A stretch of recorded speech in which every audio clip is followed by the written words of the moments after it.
Sino ba namimili doon sa mga district engineer? Sino ba namimili doon sa regional director ng DPWH? Sino ba nag-a-approve ng mga projects nila? No? Gusto niya malaman kung sino? Your guess is as good as mine.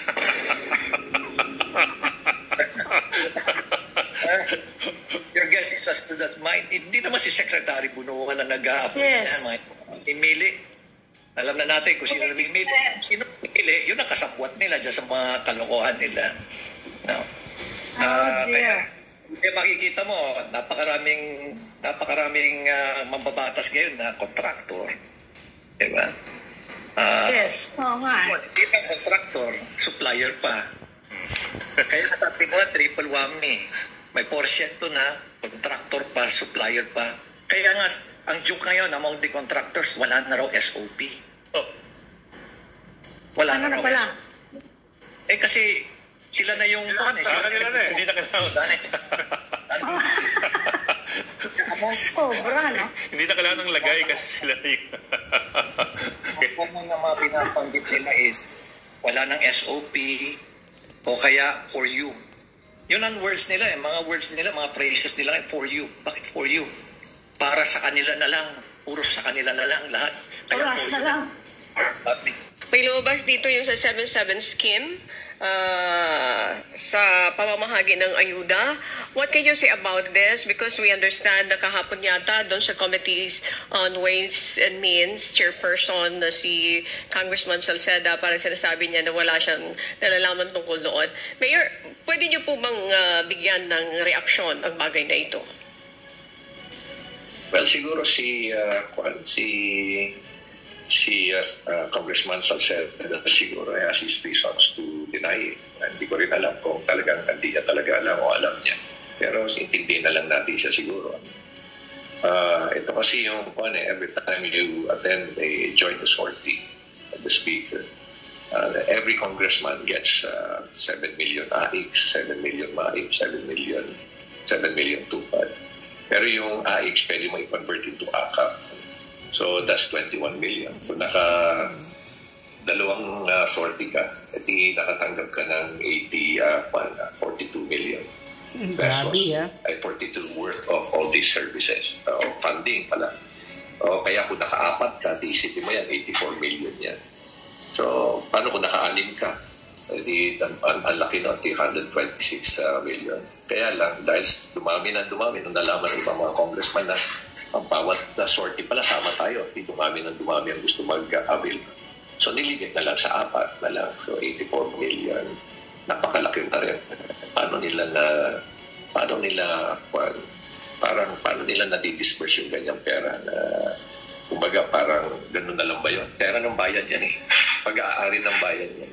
Kung kami nga, hirap na hirap kami i-disperse yung local government fund. We have to go through a very tedious process to be able to disperse or utilize all these funds. Hindi na basta-basta nalang binibigay na lang na parang kasama-sama pa nun. Pag binibigay na sa mga tao, parang akala mo pag-aari nila na nagaling sa bulsa nila. May picture taking pa, tapos mayroon pang bago pa i-deliver doon.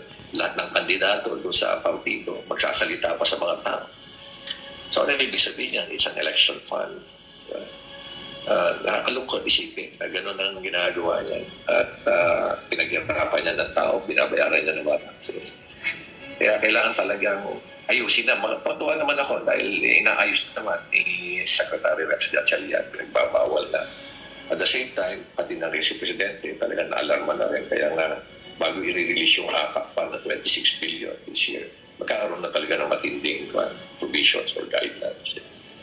If I'm not mistaken, even the COMELEC po, na-mention din nila na may spending ban, pero exempted sila, and may condition din po na yung mga politicians are not allowed to be seen during the distribution. Any reaction to that po, Mayor? Dapat naman, Ms. Annie, dapat lang. Hindi mo, parang palabasin mo, bakit ka nandun? Diba? Katulad ko, pag ako nagpunta, mayroong payout. Latasin nakakuha ko ng AIX o AIX sa mga congressman. Ay sa senators. Mga senators lang ako nakakaingin. pupunta lang ako doon para alam mo lang kung anong sasabihin ko. Mga 2 minutes lang ako eh. Sasabihin ko lang sa kanila, saan galing itong pera na ito? Marami sa kanila sasabihin nila, Sir Mar, kay Senator, kay Juan. Hindi po. Gusto lang po namin i-correct sa inyo. Hindi po galing sa akin. Hindi po galing kay Senator. Itong pera po na ito. Galing po sa taxes na binabayaran nyo. Kaya pasalamatan nyo po yung mga katabi nyo. Tell them, thank you for paying your taxes. After telling that, with zero trust, pag nakapamigay si Tambaloslos, akala mo parang pera niya, kapal ng mukha. Never trusting. Thank you for paying your taxes. After telling that, I already leave. Hindi na pasali doon sa payout. Maalis na agad. Noong una, nire-require kasi ako ng DSWD na sir, kailangan may picture taking for documentation. Kaya yung first 10 na bibigyan, kailangan abutan ko yung 5,000, yung payout. Pero nung later on, sabi ko, hindi na kailangan siguro ako dyan. Ayaw ko na masyado. Parang napakatrapo ko na pag ganyan. Hindi na ayaw ko na sumama dyan. Sabi niya. Kaya gano'n na lang ginagawa ko. Pero yung iba, gusto nila, sila talaga. Ipag-away pa doon sa mga regional directors na dapat sila magbigay. Pinagsasabihan na nga sila ng mga regional directors, sir, hindi na po pwede. And this is not only happening in my city, this is also happening in other localities as well.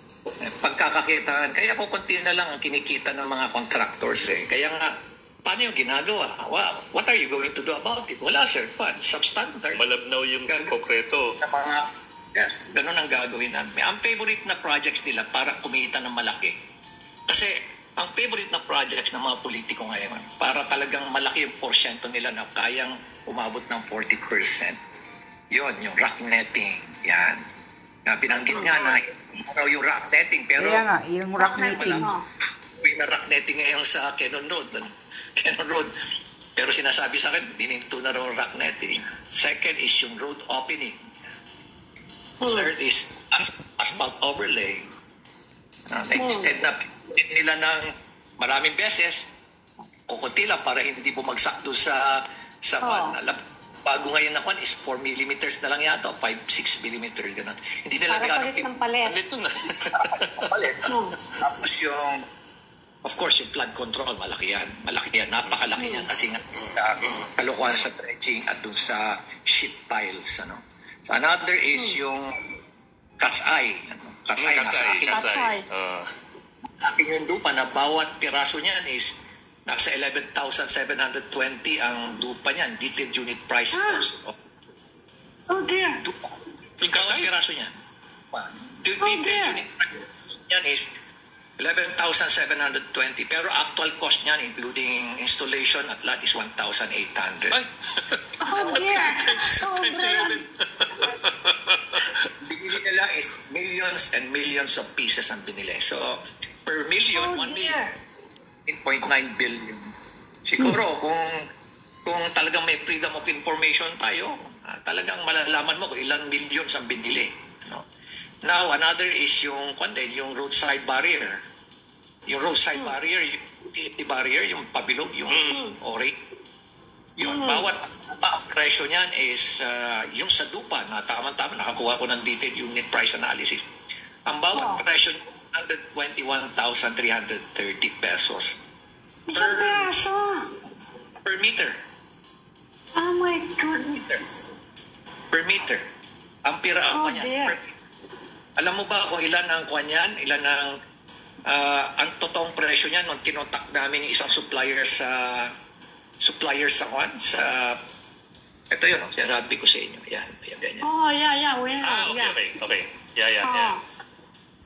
Ang piraso niyan is 1 meter is $255. $255 sa mga 14,000. 15,000. Sabihin na lang natin, plus tax, plus logistics, cost, freight cost, siguro sabihin na lang natin 20,000. 21,330. So bawat kwan sobra-sobra pala, mga mahigit 100,000 ang kinikita nila per meter. Para usually ito nilalagay sa kurbada. Kurbada.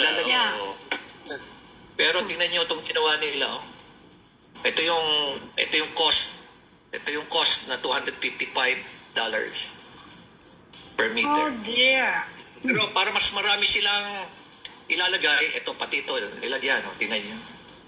Pati yung Hindi siya kurbada. Pati diretsong lugar, lagyan.